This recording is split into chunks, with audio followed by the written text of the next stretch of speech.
नमस्कार मु पप्पू पमपम भारी असुस्थ थी दिल्ली एम्स रे ट्रीटमेंट होती दीर्घ 2 मास ट्रीटमेंट है आज आसिक ओडिशा रे पहुंची आपण मान श्रद्धा भल पाइबा भगवान निकट जो प्रार्थना से मत फेरे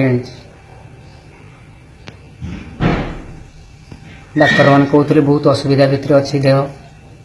सुस्थ हवा संभव नुहे जहाँ कि संभव है केवल आपण मान भल पाइबा श्रद्धा पाई जगन्नाथ आशीर्वाद धन्यवाद।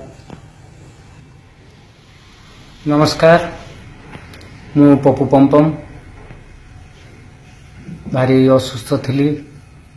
दिल्ली एम्स रे ट्रीटमेंट होती दीर्घ 2 मास ट्रीटमेंट है आज आसिक ओडिशा रे पहुंची आपण मान श्रद्धा भल पाइबा भगवान निकट जो प्रार्थना से मत फेरे डाक्तर मान कहते बहुत असुविधा भितर अच्छी देह सुस्थ हवा संभव नुहे जहाँ कि संभव है केवल आपण मान भल पाइबा श्रद्धा पाई जगन्नाथ आशीर्वाद धन्यवाद।